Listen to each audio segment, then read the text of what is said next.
Menurut kalian apa yang kurang? Hello, Assalamualaikum warahmatullahi wabarakatuh. Balik lagi bersama aku, Farida Anissa di AF Channel. Channel yang khusus untuk mengulas film, baik dari manca ataupun dom. Kamu tuh nggak usah kerja serius. Nah, sekarang aku akan ulas film dom. Tapi kali ini agak berbeda nih, karena memang film ini penuh dengan kontroversi pada saat awal perilisannya. Seperti yang kalian tahu, film ini berjudul Business Proposal. Oke, tanpa berlama-lama, aku akan masuk ke ulasan. Check it out. Satu anak, satu driver, satu nani. Plot, alur cerita dan kelayakan.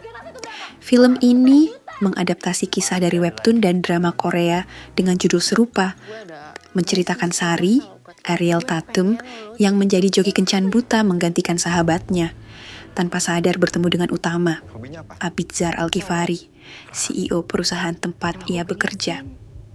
Alur cerita ringan, mudah dipahami, dan dibalut humor segar yang membuat penonton nyaman. Namun, durasi film yang pendek membuat beberapa bagian terasa terburu-buru dan kurang dalam pengembangan karakter dibandingkan versi serial aslinya. Ada sedikit unsur sinetron karena penyajian yang terasa cepat dan terbatas.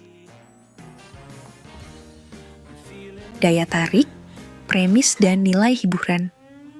Premis film cukup menarik karena mengadaptasi formula romcom populer dan ditambah dengan humor lokal yang menghibur. Nilai hiburannya cukup baik untuk tontonan santai tanpa harus terlalu serius. Chemistry antara Ariel Tatum dan Abidzar dapat dinikmati, terutama akting Ariel yang memukau. Menurut kalian apa yang Tema, identitas, dan kedalaman. Selain kisah asmara ringan, film ini juga menyisipkan kritik sosial, seperti masalah sandwich generation yang mengangkat beban finansial anak muda untuk keluarga, menunjukkan kedalaman tema yang relevan dengan kehidupan sehari-hari masyarakat Indonesia. Akting, karakter, dan penampilan. Ariel Tatum mendapat pujian tinggi atas aktingnya yang natural dan menjiwai peran Sari. Namun, Abidzar Al-Ghifari mendapat kritik tajam, terutama terkait sikap di luar layar yang memicu boikot, serta aktingnya dinilai kurang meyakinkan bagi sebagian penonton yang juga berdampak negatif pada kesan karakter utama di film. Gue pengen lo jadi joki date gue. Dialog, bercerita dan konteks. Dialog-dialog di film ini cukup mengalir dan mencerminkan bahasa sehari-hari dengan sentuhan hukum bahasa Indonesia yang sesuai. Tidak ada hal yang terlalu kompleks, sehingga mudah dicerna oleh semua kalangan. Namun, pengembangan dialog kadang terasa terburu-buru akibat durasi film yang terbatas. Main di kantor. Sinematografi, bahasa visual, pencahayaan, setting, dan busana. Visual film cukup menarik dengan pencahayaan terang dan ceria yang mendukung genre romcom. Settingnya modern dan akurat menggambarkan lingkungan kantor serta kehidupan perkotaan. Dengan kostum yang sesuai karakter tokoh, membuat film terasa lebih hidup dan relatable. Editing, kecepatan dan efek. Editing yang cukup baik untuk menjaga tempo cerita agar tetap mengalir. Namun, ada beberapa bagian yang terasa terlalu cepat, sehingga kedalaman emosional kurang terasa maksimal. Kamu tuh nggak usah kerja serius. Soundtrack, desain suara, dan skor film. Soundtrack dan musik latar berhasil mendukung suasana romantis dan komedi, namun tidak terlalu menonjol sebagai faktor pembeda atau memorable score. Eyang ingin kamu punya istri. Mengarahkan, visi dan eksekusi. Sutradara Rako Prijanto menghadirkan visi yang membawa nuansa lokal dalam adaptasi ini, dan eksekusi teknis cukup rapi. Tetapi eksekusi storytelling ada batasan karena adaptasi dari serial panjang ke film berdurasi singkat. Hobinya apa? Faktor reality satu-satunya dan transenden. Film ini punya keunikan dalam menyisipkan isu sosial dan mengganti setting dengan nuansa lokal. Namun, gagal mencapai status ikon atau transenden karena masalah kontroversi pemain dan terasa kurang segar dibandingkan versi drama Korea aslinya. Tamai di kantor. Kelebihan dan kekurangan. Beda banget gitu loh. Kelebihan. Akting Ariel Tatum sangat memukau dan berkesan. Humor lokal yang kocak dan ringan. Keserasian visual dan musik mendukung suasana. Menyisipkan tema sosial yang relevan. Kekurangan, durasi pendek menyebabkan cerita terkesan tergesa-gesa.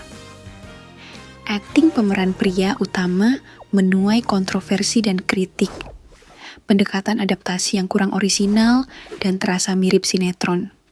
Terpengaruh boykot yang menurunkan minat penonton dan rating. Apa yang kurang? Gaji gua perlu ditambah. Rating dan box office. IMDb rating dramatis rendah, sekitar 1,1 sampai 2/10 yang sangat buruk akibat boykot dan ulasan negatif dari penggemar drama Korea yang kecewa.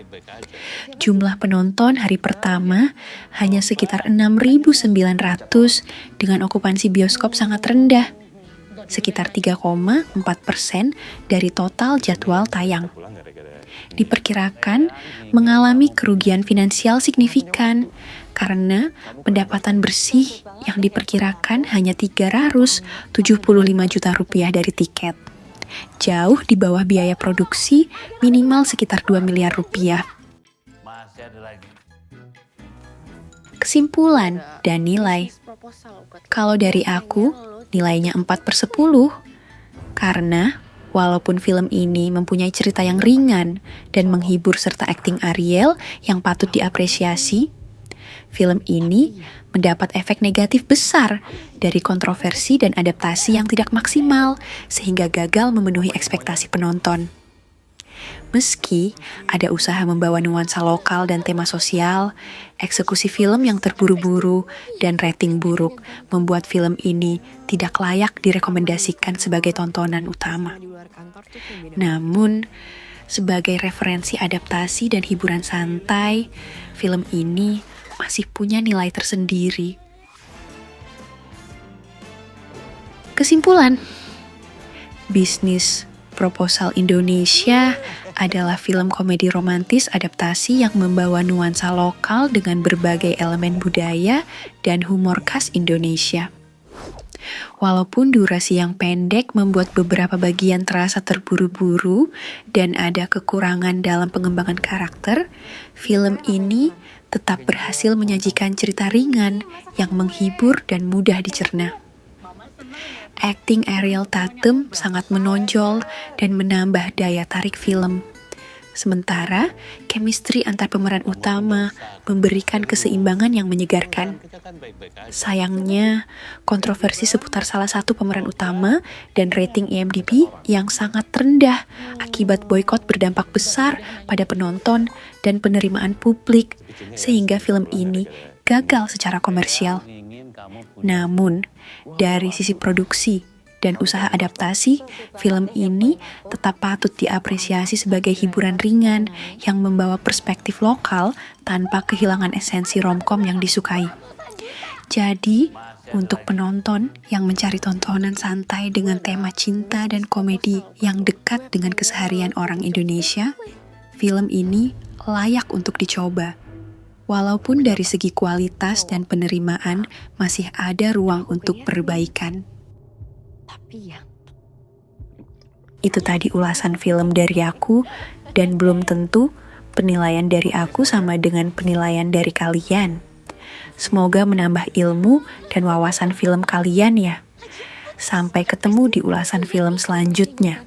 Stay healthy and always safe untuk kalian semua. Wassalam.